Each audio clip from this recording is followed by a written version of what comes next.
Friends, বিকেল হয়ে গেছে, 5টা বাজে। ঠিক আছে, মনটা খুবই খারাপ। কেন বলো তো? বেচা কেনা দোকানের এমনই অবস্থা, মানে সংসার চালানো খুবই দায়। বুঝতে পেরেছো? আর ইনকামের তো আমাদের কোনো রাস্তা নেই, ওই দোকান থেকেই আমাদের যেটুকু ইনকাম হয়।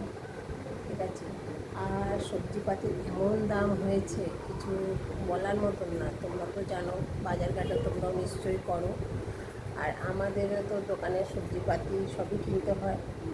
ঠিক আছে, এখন এত সব কিছুর দাম, যে মাংস আগে এত কম দাম ছিল, সেই চিকেনের এত দাম হয়ে গেছে। কিন্তু আমরা তো কোনো খাবারের দাম বাড়াতে পারছি না। কেন? কোনো খাবারের দাম যদি আমরা চট করে বাড়িয়ে দিই, সেল তো এমনিতেও ডাউন হয়ে গেছে, আরও ডাউন হয়ে যাবে। ওই জন্য আমরা এখন খাবারের দামটা বাড়াচ্ছি না। কিন্তু কি করব, কিছু করার নেই। ঠিক আছে, এই হলো সবথেকে সমস্যার ব্যাপার। তা ভাবলাম যে তোমাদের সঙ্গে একটু শেয়ার করি। অনেক সময় কি মনের মধ্যে কষ্ট থাকলে কারোর সঙ্গে কখনো শেয়ার না করলে না খুবই কষ্ট হয়। বা আমার তো সেরকম কেউ নেই বলার মতন। ঠিক আছে, ওই জন্য ভাবলাম যে তোমাদের সঙ্গে সব কিছু যখন শেয়ার করি এটাও বলি। ঠিক আছে, কী করবো বুঝতে পারছি না। মানে মানে যেটুকু বেচা কেনা হয়, দোকানের বাজারটুকুও হয় না, এইটুকু তোমাদের আমি বলতে পারি।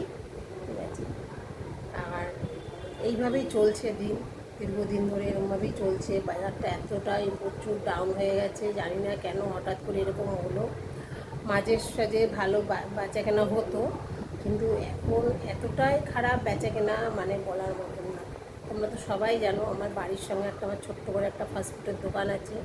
আর আমার চায়ের দোকানটা ছিল, ওটা আমি বন্ধ করে দিয়েছি। কেন? ওটা বিক্রি তেমন হয় না, বাকি বেশি হয়, আর চাইলে পরে অশান্তি, রাগারাগি, মুখ কালাকালি। ওই জন্য আমি এখন বন্ধ রেখেছি। কিন্তু দেখি ওটাও খোলার চেষ্টা করছি, যদি সেরকম সম্ভব হয় খুলবো। ঠিক আছে, তা চলো, এটাই তোমাদের সঙ্গে একটুখানি ভাবলাম যে একটু তোমাদের সঙ্গে শেয়ার করি। ওই জন্য। আর ভাবছো যে আমি সেজে গুজে বসে আছি কেন? না, আমি সেজে গুজে বসে নেই, আমি ছিলাম একটু সাধারণভাবেই। কিন্তু আমি একটু ভিডিও দিলাম, তাই একটু যেটুকু একটু পরিষ্কার হতে হয় সেটুকুই হয়েছে। এমন আমি ওগুলো সাজি না, ওই জন্যই। আর দেখো বাইরের আলোটা দেখতে পাবে কিনা জানি না, বেশ একদম পরিষ্কার হয়ে ঝলমলে একটা রোদের উঠেছে। ঠিক আছে, তা চলো, আর কি বলবো তোমাদের সঙ্গে। দোকানটা খুলছে, দোকানটা এখন সব আজকে আবার ভেজিটেবিলটা তৈরি করেছি, দেখি অনেকদিন বন্ধ ছিল। এই যে সব কিছু রেডি হচ্ছে, দেখতে পাচ্ছ, সবই রেডি হচ্ছে।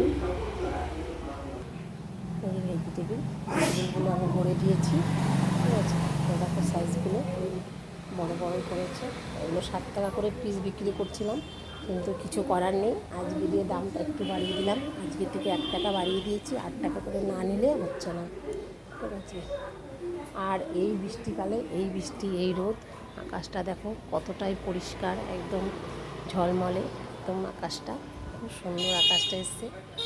আর দোকানের ফাঁক থেকে রোদ পড়ছে। তো চলো, ভিডিওটা এখানেই রাখছি। Tata, bye bye. তোমরা সবাই ভালো থাকো, সুস্থ থাকো, এটাই সবসময় ঠাকুরের কাছে কামনা করছি। আর আমার ভিডিওটা ভালো লাগলে লাইক কমেন্ট শেয়ার করে দিও প্লিজ। টাটা।